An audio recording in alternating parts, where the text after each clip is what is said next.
Hi, everybody. My name is Chip Spalding, and we're here live with Champ Live on we're talking about Yamaha Champions Riding School. So, why am I here? I'm the business development manager for Yamaha Champions Riding School, which means my job is to guide all business activities based on the priorities set by the owner group, which is a fantastic group of very talented individuals. So, although everybody in the owner group has like other gigs, right? Um, I own a company called Burning Star for marketing services. So I started working with ChampSchool in 2019. I also work with a company called Millennium Technologies, based in Plymouth, Wisconsin, right near Road America.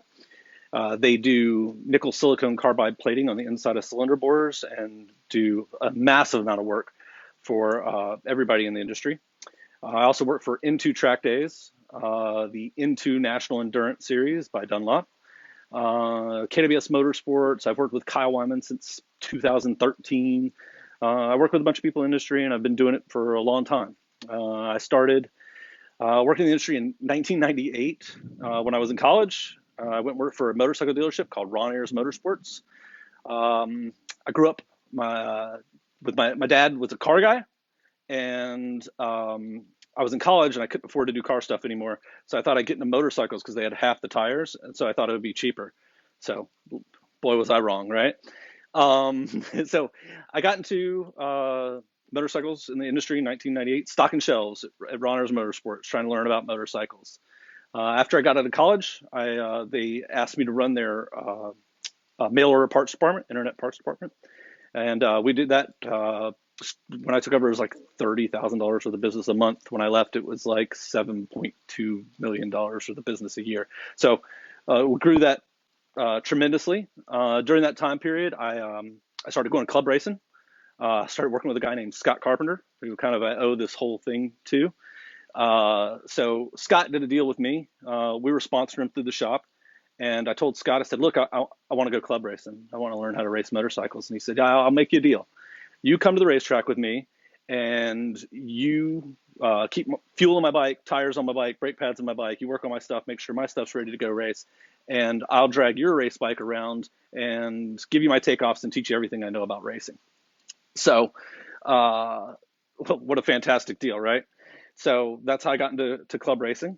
And Scott was sponsored by a company called KWS Motorsports, based here in Charleston, South Carolina. And about 2005, the guy who owned KWS Motorsports, they were a very successful race team. 2001, Formula USA Unlimited Superbike champion. 2003, AMA Superbike Privateer of the Year team. Uh, Very successful.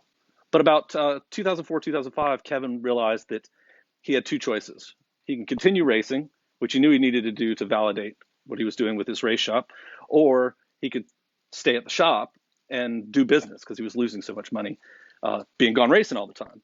And so he reached out to me, and I was very fortunate that Kevin decided to stay at the shop and do work. And he asked me to be the team manager for his race team, which was a fantastic opportunity. My wife and I moved here to Charleston, which we've been here ever since. And I took over Kevin's AMA Superbike team. And so at the time, it was two riders, AMA Superbike, AMA Superstock, 1000 Superstock, as it's called now. Um, Lee Acree and Blake Young were the riders at the time in 2005, 2006, John Hayner and Matt Lynn. Um, and yeah, so we did that for several years, learned an enormous amount about motorcycles, about racing, about the motorcycle industry. Going pro racing, you get to meet all the important people in the industry. So it was really good. By 2009, we had turned it into the factory Aprilia team, running in Daytona Sport Bike with riders Chaz Davies and Aaron Gobert. Chaz turned out to be pretty good at racing motorcycles, right? World champion. So we did that. Into 2009, sponsorship. Aprilia wasn't selling a bunch of Vespas, or Piaggio Group wasn't selling a bunch of Vespas, and so that deal fell apart, and we decided to start a battery company, actually, lithium battery company. And so we did that for several years. My business partner, who guy owns Millennium Technologies, and that was very successful. We sold a bunch of stuff. About 2018, started my own marketing company. And in 2019, started working with ChampSchool. So that's the reason why I'm here.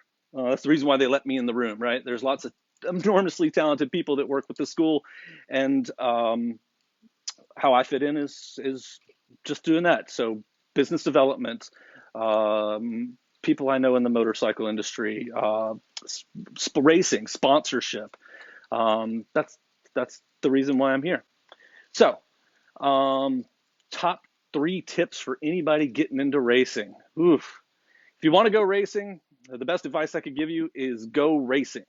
Sounds weird, right? But volunteer your time. Go to the racetrack. Spend time with racers. Do racy things. That's how you get involved. Go to a track school. Go to Yamaha Champions Riding School or any number of other ones. Get educated. Learn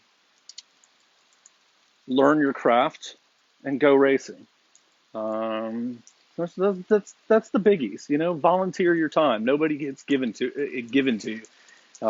What's the old saying? If you want to make a bunch of money racing, start with a giant pile of racing. It makes a smaller pile of racing. So, let's see, what else? So, first got involved in the school in 2016. It's the first time I took the school.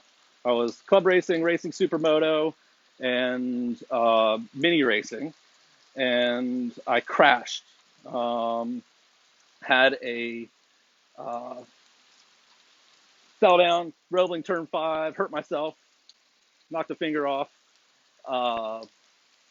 and went to champ school to figure out why. Turned out right in the beginning, I figured it out. Like, it was being abrupt. So, what was the question? Wait, you don't have a kitchen in your garage in your kitchen? No. So this was actually a friend of mine's kitchen, and he gave it to me when he remodeled his kitchen. So I used the cabinets. So yeah, I have a kitchen in my garage. Who doesn't have a kitchen in their garage? Right? So, let's see. I never knew about the finger. Yeah, right? Finger's gross. Don't fall down. Look, so I run Woodcraft guards on the left and the right. So my fingers don't pop off again. They're good for bumping into people and not crushing a brake lever, but they're also good for bouncing your hand off so you don't crush your finger when you fall down. So let's see, what else? Sponsorship stuff. So everybody asks, how do you get sponsored to race motorcycles?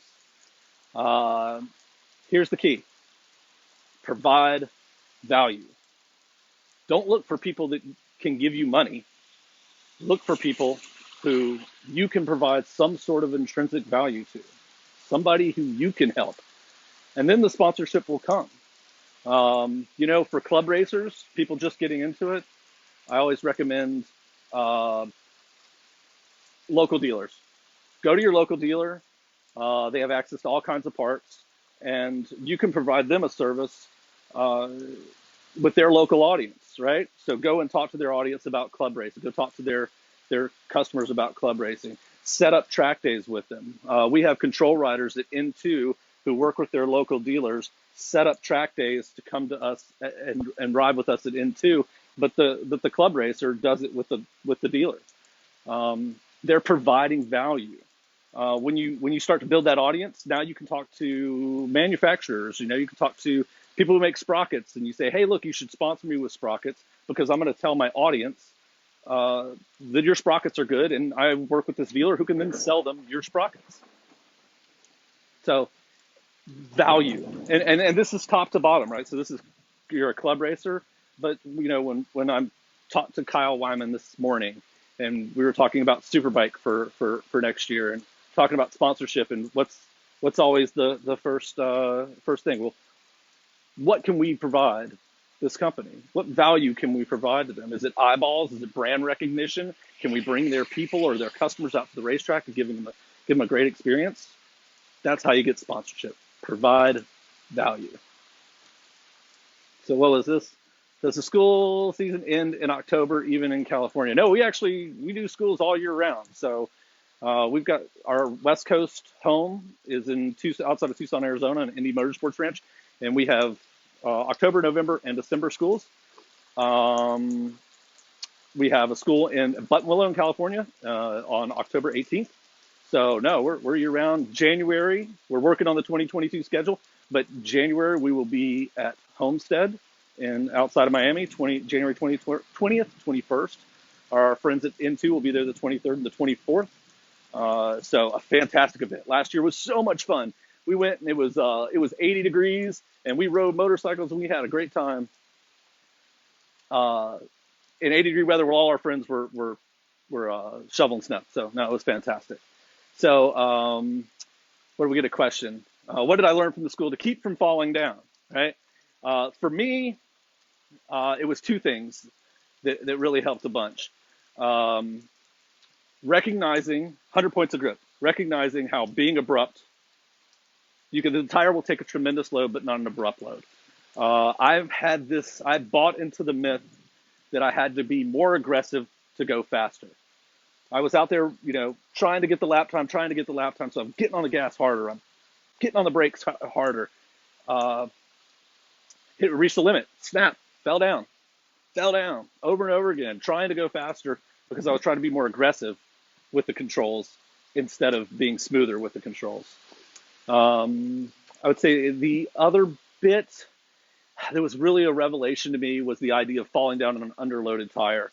Again, I believe the myths that I needed to get on the gas as soon as possible. That's wrong. It's not the person that gets on the gas as soon as possible. It's the guy who gets a wide open throttle as soon as possible. And so I fell down on an unloaded front tire trying to get on the gas too early. I unloaded the front tire before I was done turning and getting direction and adding lane angle. So those are the big two takeaways for me personally when I went to the school in 2016. And there was a bunch of things. I mean, like I said, I've worked with world champions, Chad Davies, and we talked about riding ad nauseum. But Nick's genius, and I'll tell it to his face, is that he's able to take these very complicated subjects and distill them down to very simple, easy to understand terms. And I understood this stuff. It just wasn't until it was presented in that way that I was able to internalize it. So how come I come by Indy and visit in October when you guys are there? How could I come? Well, show up, but the school is sold out. So we've been very fortunate with the in-person school that we're basically sold out through the end of the year. We have a couple of Champ Day spots at Buttonwillow, and we have some Champ Street spots and Champ Day spots at AMP for a one-day event that we're doing in November. But if you ever get an opportunity to come to Indy Motorsports Ranch, it's our West Coast home, and this place is fantastic. 21-turn road course, freshly repaved, up, downs. It's just amazing. I mean, our guys have ridden all over the world, and everybody says Indy's the best. Tell us a little bit of the bike behind you. Yes. So this was a school bike, and guess what? I did the Cardinal Sin. I crashed it at New Jersey Motorsports Park coaching. And at ChampSchool, we believe in taking personal responsibility. So I crashed it, and I told Keith, our operations manager, I said, look, get it down to CMP. I'll bring it home, and I'll fix it. That was the original plan, and then it got home, and I decided to keep it forever and build it into something else, so I bought it. We started out with the idea of making it into kind of like a little track day bike, coachy bike. And so I took it to my friends at KWS Motorsports, my good friend Michael Godin. And Michael has this unique ability into talking me into building stuff that's just completely outrageous. So we built this thing, and it's pretty much everything you can do to an R6 except for the motor. So I haven't done it yet, but even with the Millennium Technologies things on there, because I wanted to ride it. So it'll probably be this winter that the motor will come out, and we're going to make it into a 636, port the head, little cams, some Corolla rods, all the good stuff. Make about 148 horsepower or so, 150 horsepower. It weighs 355 pounds. It ought to be a blast. But even with the stock motor, it makes 123 horsepower, and with a Leo Vinci pipe and KWS tune, and it's a rocket ship. It's so much fun. Do all the schools have race fairings? All the school bikes have race fairings? No, all of our school bikes are 100% stock. Absolutely 100% stock. We don't change anything. Other than adding GB racing covers to them and tech spec tank pads, stock suspension, stock motor, stock bodywork, stock. No reason to change anything. The reason why I do all this stuff to this bike is because I do it to all my bikes. It's mine. So if you're a racer guy, why do you think so many street riders benefit for our school?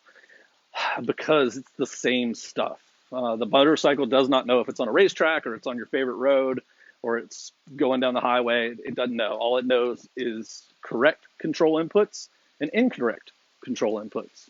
That's it. So we teach at racetracks because it's a controlled environment. It's not a race school. We don't expect people to go fast. We're not taking lap times. It's a controlled environment where we can repetitively run through drills and coach students in a safe, controlled environment. So we often reference racers. Most of the students or the instructors have raced at some point. The reason why we do that is because it's quantifiable. You're taking a lap time with racing. You can quantify what works and what doesn't. One of the things I always tell people who are doing track days and are struggling with getting better is run a lap timer, because a lot of times when you do things right on the motorcycle, the sensation is, oh, that felt really good. I felt slow. I felt slow going through that corner. That lap felt slow because you did everything right, but it was in fact faster. And a lap timer is a great way to quantify that. So is an R7 a good track bike? Yeah, it's fantastic. Now, I've only ridden a stock R7 on the track, but I have ridden a built MT-07 in race trim, and no, it's fantastic. I like little bikes. Big bikes are thousands are all riding them at the limit. Thousands are they're a lot of work. They're constantly wheeling and spinning and trying to kick you off and everything like this. And little bikes, you can turn your brain off a little bit and hold them off. And so I love the R7 so far. Is YCRS just for new riders, or can seasoned racers benefit from taking the school? Fantastic question. So our students tend to follow in the middle a lot, right? They're not new riders, but they don't have a lot of experience, or they have experience, but they're not, A group track day guys or racing or something like that. When the reality is that the school is good for people of all levels. It's infinitely scalable. Brandon Posh came and took the school last year at New Jersey in September, June, maybe. I don't know. Anyway, Brandon Posh came to the school, took the school, and somebody actually paid for Brandon to be there because they wanted Brandon to coach at their school, one of the schools that we're associated with, one of the coach with their program. And at the end of the 2 days, I went and talked to Brandon, and I said, "So did you learn anything from this?" And Brandon came back and said, "Yes, I'm doing everything that you guys are talking about, everything that you guys are coaching about. But I never was able to verbalize it. I couldn't explain it. And now that I can internalize it, can experience street runner. Yep, sorry. Now that I can internalize it, I can more accurately describe what I'm doing to my crew, to my coach, to my crew chief. And if I understand more about what I'm doing, I can learn it to do it better.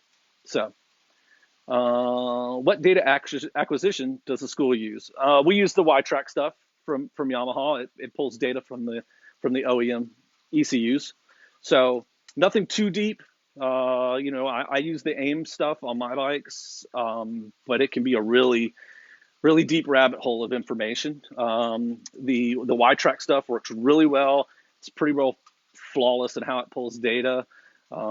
Good spread of information.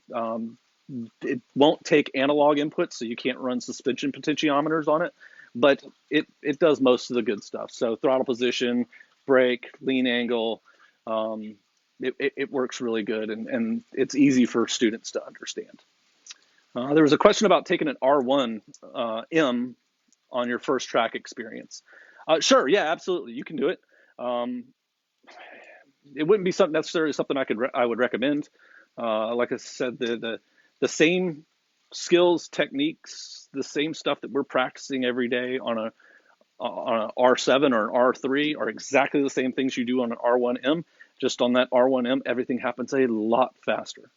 We have people show up at the school all the time, V4Rs, S1000 RRMs, and R1Ms, and all this stuff. And often we'll pull. They're not learning. They're surviving, right? And they're just barely hanging on. And we'll pull them off and put them on an R6 or an R3, and all of a sudden they're calmed down. They're able to internalize the stuff, and they learn and they go faster. So the new thousands are so good. They are so ridiculously good, but they are also so fast, and it's can be difficult to learn on a new thousand for sure. So yes, and then of course, uh, definitely recommend checking out ChampU for your before you do your first track day for sure. So what's ChampU? You want to talk about ChampU? That's the new thing for us. It's playing behind me right there. There's Nick. Um, ChampU is our online curriculum based around our 2-day school. We basically filmed the 2-day school and put it in a online format. The two biggest objections, to the 2-day school is price and location. The 2-day school is really expensive, no doubt. It is absolutely super expensive to rent racetracks, to hire brilliant instructors, to get motorcycles and tires and everything out to these racetracks to move it all around the country. It's expensive to do. And so if we were to keep class sizes small, which we absolutely insist on, that we have to charge a lot of money for the 2-day school. It's expensive to do it right. And it's only at a select locations, right? I think we're going to do 10 tracks in 2022. And so how do we get around that? Well, we put it online, and we're selling it for the moment for $49.95, which is a tiny fraction of the cost it would take to come to one of the 2-day schools at, between $2,000 and $2,800 for base tuition on the 2-day school. And why do we do that? Why do we put it online and sell it for $50 or, quite frankly, because the industry needs it. COVID was a gift for the motorcycle industry. Strange as that sounds, but the motorcycle industry sold an enormous amount of motorcycles in the last 18 months. And as an industry, as a community, that includes y'all, is our job now is to retain them. And what's happening is people are getting on the street, getting on the track. They don't know what they're doing. They're getting bad instruction. They're getting bad rider education, and they're falling down. They're not having a good time, and so they quit. And that's bad for all of us. So that's why we created ChampU to reach more people. We did 21 schools in 2021, sold out every single one of them. That touches about 1,000 students. We coached about 1,000 students this year, are gonna coach this year, and through ChampU, we've already, and it's been alive for a month and a half, we've already touched or acquired 2,500 new students. So that's why we're doing this. We're you touch students, some of them touched him, yeah. So what else do we got? What's other questions? What do you want to know about racing or sponsorship or the motorcycle industry or ChampSchool or motorcycles or falling down? I tell people all the time at the school,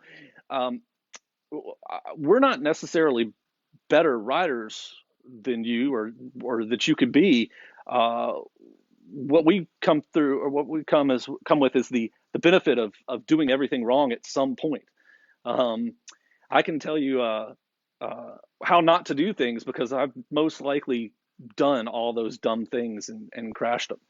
So Yeah, that's what I gotta bring to the table. Learn from my mistakes, right? So what's $50? ChampU. Either go to champschool.com and click on ChampU, or champu.org is our new online school. And right now, until October 1st, it's for sale for $50. Are you going to hold an event at NC Bike again? Absolutely. We love NC Bike. We will be there probably in May. So, again, the Champ School calendar is a big Rubik's Cube, and it's very complicated to uh, tell us why you have a KWR suit hanging in the back, and do you fit into it? Okay, so I have a Kyle Wyman suit hanging in the back there because I sponsored Kyle for a long time through Millennium Technologies. The branding actually on there was for Revolution Performance, which is our Harley brand. And Kyle called me up in 2013 on his birthday randomly and said, "Hey, I'm trying to put an XR 1200 deal together for Daytona. Would you be interested?" And coincidentally, I was. I'd watched Kyle ride for a long time, thought a lot of his riding, thought a lot of him personally, and I said, "Yeah, let's put together a deal." And we were title sponsored on a superbike team for a lot of years. Um, so yeah, a really good relationship with Kyle. He's a fantastic rider, fantastic businessman. Love working with him. And so that's the suit from that first Daytona thing. And no, I can't fit into it. My legs won't even get up to the ankles. I did not skip leg day. Kyle Wyman definitely does skip leg day. So there you go. Uh, Jamie Patrick Staracci. So I went to YCR expecting three things, ended up making a list of seven things. Yeah, listen, Jamie, great example, right? Came to Homestead as a student. Jamie is wicked fast, wicked fast. Can an experienced rider, a good club racer, show up at Champ School and learn something? Ask that dude.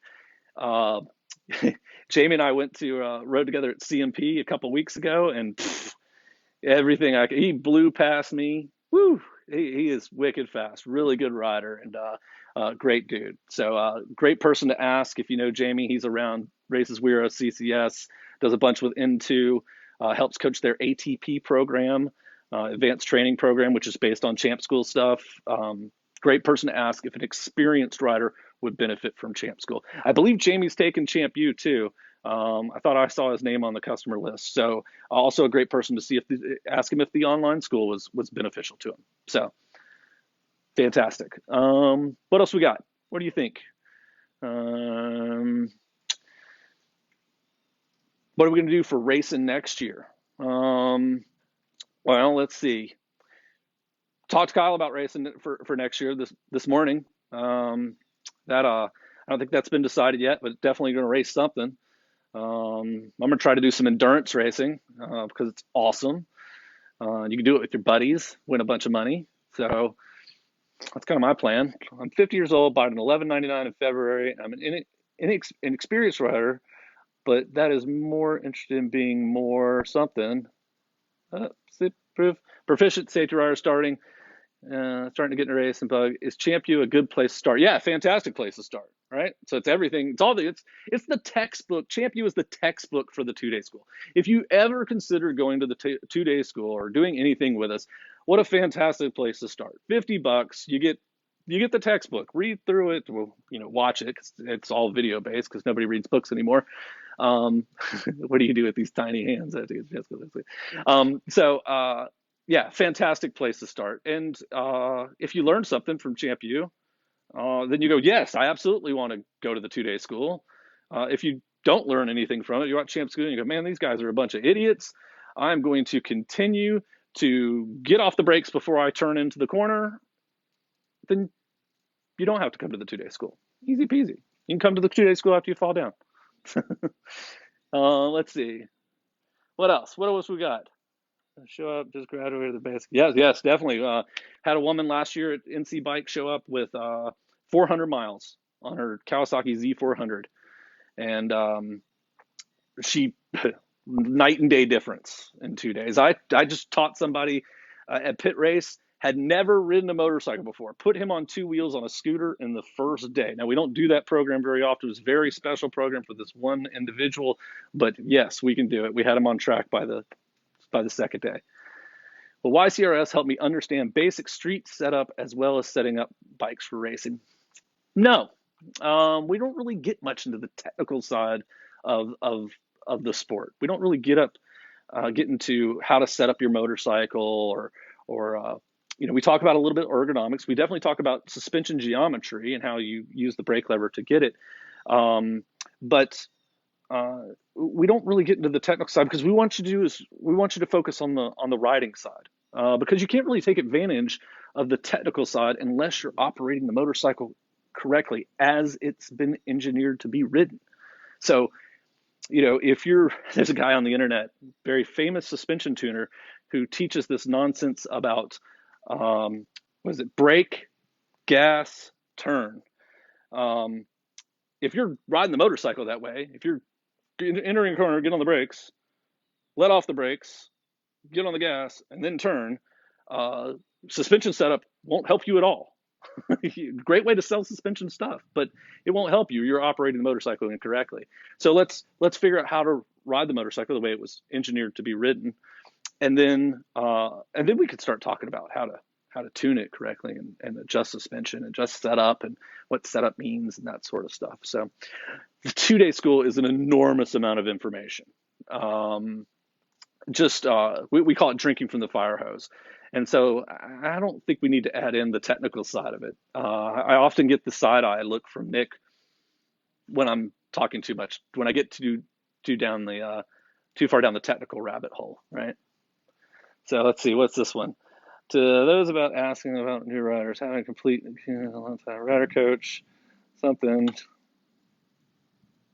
Yeah, yeah. Basically, this dude's MSF coach, and he's saying yes, yeah, you should do it. Uh, MSF is a fantastic program. BRC is a fantastic program. It definitely fills a niche, for sure. We all have opinions about things that they could change, but it does serve an niche. And but after you do that, we don't take new riders and turn them into riders, or non-riders and turn them into riders. We take riders and turn them into better riders. So let's see, what else we got? Club racer. Does a school have an effective way to change the mentality of how to push on the track? Oh, well, yeah, that's a fantastic question. Uh, how to learn to push on the track? The best answer is we sneak up on it. We approach the limits of grip gradually. Uh, if we're doing control input smooth, if we're loading the tire correctly, um, then when we get towards the edge of the grip, the motorcycle will tell us we're getting toward the edge. And if we're abrupt, if we're trying to force the issue, if we're pushing the motorcycle, if we're flicking the motorcycle in the corner, if we're grabbing the brakes, if we're whacking open the throttle, uh, it'll just put you on your head. So the best advice about how I can, tell you, or what we talk about in the school in terms of how do we push on the racetrack, how do we get to the next level, how do we find the edge of grip, is we sneak up on it, right? Dustin Coiner, Faster, Safer Riders. Dustin's fantastic, runs a company in California called Track Days, and is often a coach for us when he comes out to California. Also does a really cool series with Richard Stamboli on YouTube about the technical sides of things. So let's see, who else is on here? We got some more questions. Been working. Let's see, what else we got? Or what else you guys want to talk about? We talked about sponsorship. We talked about the motorcycle industry. Um, Chip, are you coming to any of the West Coast schools next season? Yeah, I really want to come. I'm gonna come to Indy in December, because I love that place and I haven't been there since it was repaved, which is a crime. But mostly I do the East Coast schools. Um, are you going to build an R7 racer? Ooh, that is a good question. When it came out, I said I was building this, and when it came out, I said, "Nah, I'm probably going to finish this, ride it a couple times, sell it, and build an R7." but I really like this. I really like it. I wish you guys would have bought more R6s, so they wouldn't have stopped making it. Um, but alas, not a very big market for very racetrack focused $13,000 600. So no more R6. So yeah, I'll probably build an R7. I don't know. Got to figure out what I want to do for endurance racing next year. Adding more dates every year. I think the limit is 24 for us to, with our staff capacity, with uh, with the level of product that we want to provide. Um, I think the limit is 24. How many fork seals has Isaiah Davis gone through on his school bikes? This is another fantastic question. Isaiah Davis is officially our chief shenanigans officer. He is in charge of all wheelies and other such shenanigans at the school. Um, I don't know how many fork seals. We don't really go through many fork seals at the school. Um, but he has done quite a few billion wheelies. He's really good at them, so he puts them down really nice, not very abrupt with them, and blowing out fork seals. Chris Parrish, yes, come out and race endurance with me. Yeah, Chris Parrish, our lightweight endurance champion in the Into Weir National Endurance Series by Dunlop, and who won a brand new Yamaha R7 from Yamaha Motors USA for winning the lightweight endurance championship. Come out and race endurance with us. Maybe you'll win a motorcycle. Yes, endurance racing is awesome. Why is endurance racing awesome? Because you get an enormous amount of time to work on your riding, work on your racing. Endurance races here in the U.S. Our series, they're 4 hours. Do them with 2 riders, you're 2 hours on track, almost continuously. 3 riders, 45 minutes. It's a lot of time on track, a lot of time racing, a lot of time racing. It's various different motorcycles because 1,000s, 600s, lightweights are on track at the same time. It's a lot of fun. You do it with your buddies. You can spread the cost around with all your buddies. You can win some money. You win an endurance race in a class, $2,500, not bad. Win a championship, win a free motorcycle, not bad. So yeah, I absolutely recommend endurance racing for people who want to get into it. You and your buddies put together a motorcycle. You put together a team. Uh, it's a fantastic way to go racing. Got to be fit though. Can't fall down. Ruins everything. What else we got? Give me some questions. What do you want to know about sponsorship? Let's see. What are common mistakes I see in sponsorship? Sponsorship proposals with gold, silver, and bronze levels drive me bananas. Because you're putting a proposal in asking what you want without seeing what kind of value you can offer the company you're doing a proposal to. So if you want to do proposals, make them individual for each company you do them for, and with a purpose. If you want to send a proposal to the sprocket company, tell them how you're going to sell more sprockets for them. Understand that a proposal is just to basically get a phone conversation. Does Alpenstars have a program for non-pros? Seems like it's all or nothing with them. Yeah, I believe that's kind of really the case. Alpenstars does pro deals, very few of them, for Moto America stuff, and that's pretty much it as far as I know.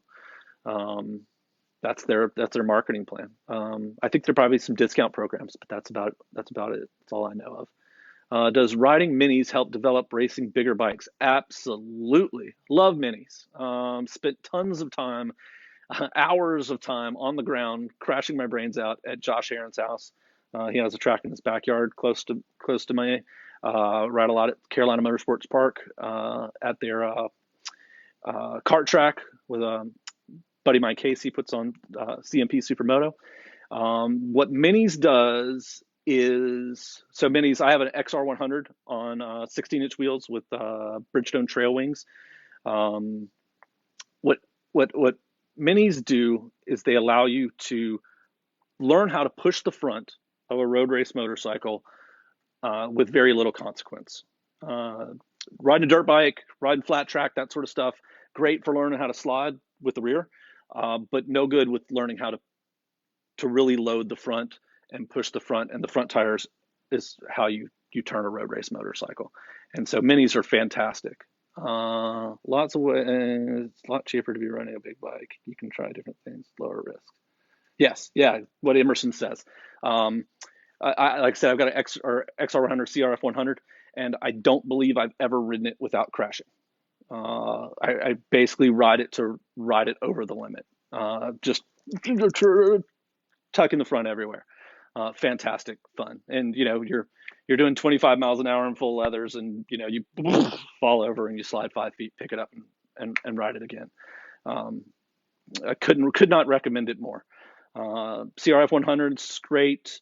CRF 150s is a absolute rocket ship as a mini. It's almost not a mini, but CRF 150s on 12s with slicks, fantastic learning tool.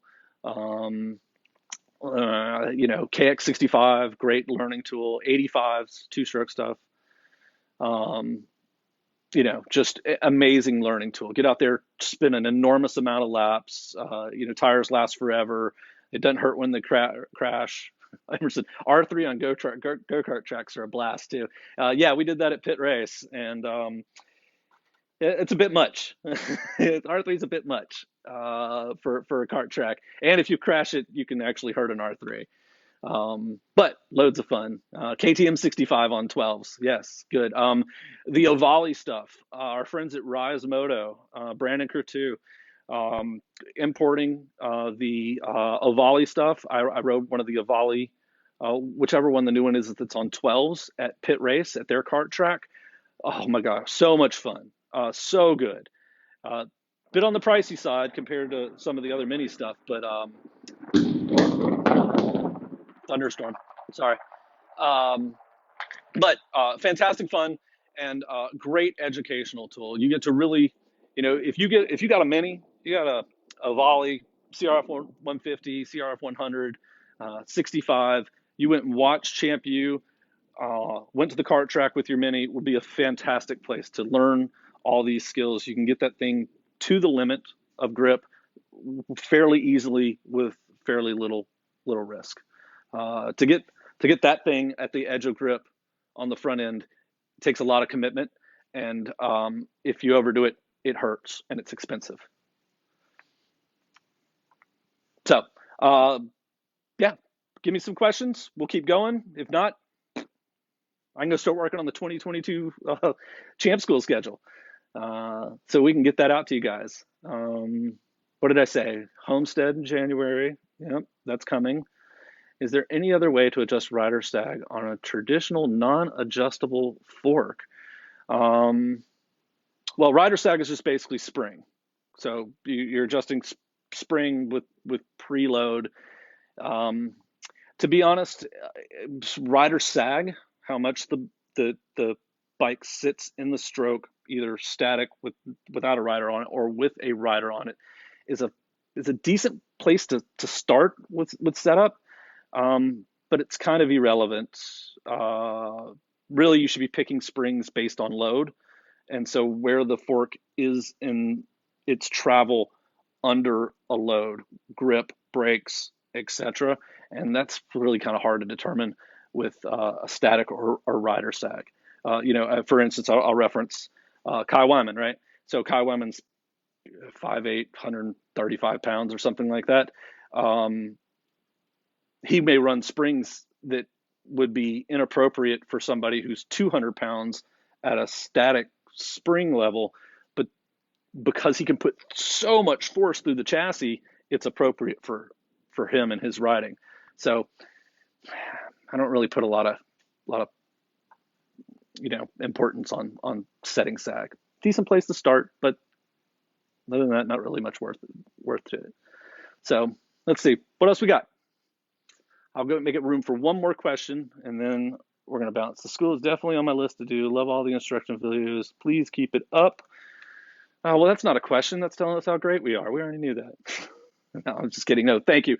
Look, we absolutely love all of the feedback, all of the kind words. Our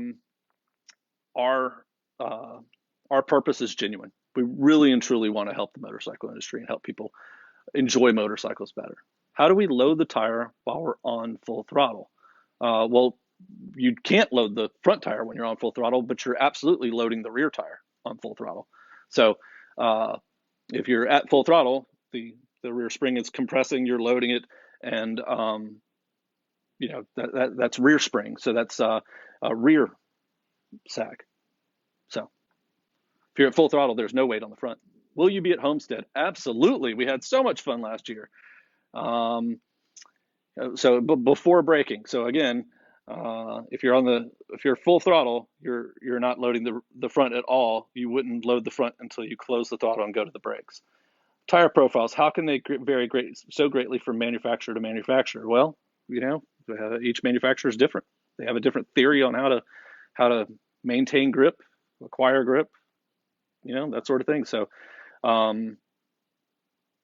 different theories on what works. None of them are wrong, because quite frankly, all tires at this point, all manufacturers are fantastic. So it's just a matter of kind of what you like from a feel point of view. I really like Dunlops. Always have, always will. Front Dunlop is fantastic to me. So how many endurance rounds will there be in 2022? Undetermined. So I would guess no less than what we had this year, which was 5. So I guess 6, maybe more. I wouldn't say much more than that. So we like the endurance series to be affordable to come do, and something where you can get a return, get some money for it back. All right. What else? What do we got? Any more questions? What else can we help with? Help riders, help you go racing, help you riding. Check out ChampU, champu.org, ChampSchool.com, all of our social channels. ChampU is the best way to get to know what we do. It's so inexpensive, and we're the introductory price is $49.95. It's going away October 1. It's going back up to $99.95. So now's the time. Go check it out. Great way to learn about what we do. Low price point. You can see if there's any value in what we do, and if you do, if you love it, come out to the school.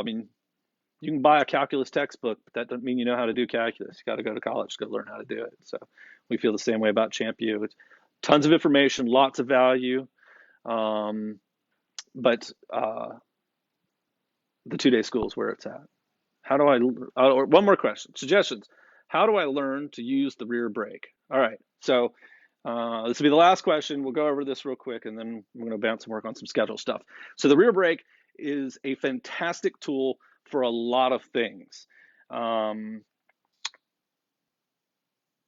majority of the braking is done on the front brake, though. When you get on the brakes, weight transfers forward. You get on the rear brake, weight transfers forward. And so weight is grip. As you transfer weight into a direction, that's where you're going to get grip. So we do the majority of our braking with the front brake. But the rear brake is a fantastic tool for a lot of different reasons. I actually went and spent a ton of money putting a thumb brake on this one. So thumb brake's right here because I use the rear brake so much. Things you can use to use the rear brake. We have a whole section of this in ChampU too, by the way. I love Chris's use of the rear brake. He suggests using it to feel how much grip is there. If it's a wet track or dirty track or something like that, you can step on the rear brake, and if it locks immediately, you got a traction problem. I like to use the rear brake right at the first 5% of brake use going into a corner. So when you step on the rear brake, or in my case, thumb brake, when you press on the thumb brake, the rear will settle a little bit.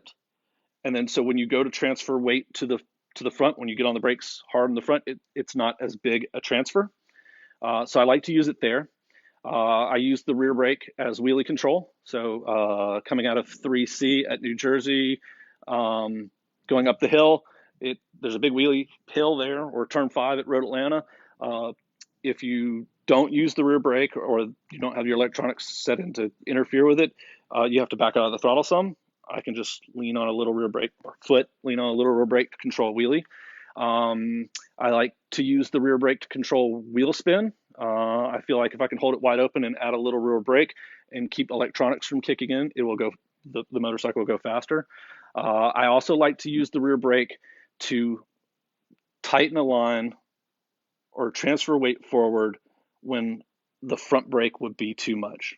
So I always have a finger on the front brake, but if I'm in just a little bit taut and I want to get a little direction, being able to reach up with a thumb brake or a rear brake if you're going that way, um, adding a little rear brake can help you get direction, slow the motorcycle uh, without having to make something more dramatic. The rear brake's a little bit more of a finesse tool. So loads of reasons to use the rear brake. It's a fantastic tool. They put it on motorcycles for a reason. They're on Grand Prix bikes for a reason. They use them all the time and in Grand Prix. Um, I would say that the biggest issue with the rear brake that keeps people from using it is under heavy braking when the front is totally loaded, the rear is off the ground or barely touching. Using the rear brake in those moments will cause it to instantly lock, which kind of freaks people out. So you have to be conscious of where the motorcycle is loaded when you're using the rear brake. So that's the tricky part of using it, but it is a fantastic tool if you can add it to your toolbox. Highly suggested. Like I said, I spent, let's see, let's go look at it right here. Hold on a second. So you see it right there. So thumb brake right there. Fantastic tool. Love it. Use it all the time. Highly recommended. Watch the course or the lesson in ChampU on the rear brake. You'll learn a lot and go quicker and safer. Have a wonderful day, everybody. Thanks for listening, and check out champu.org.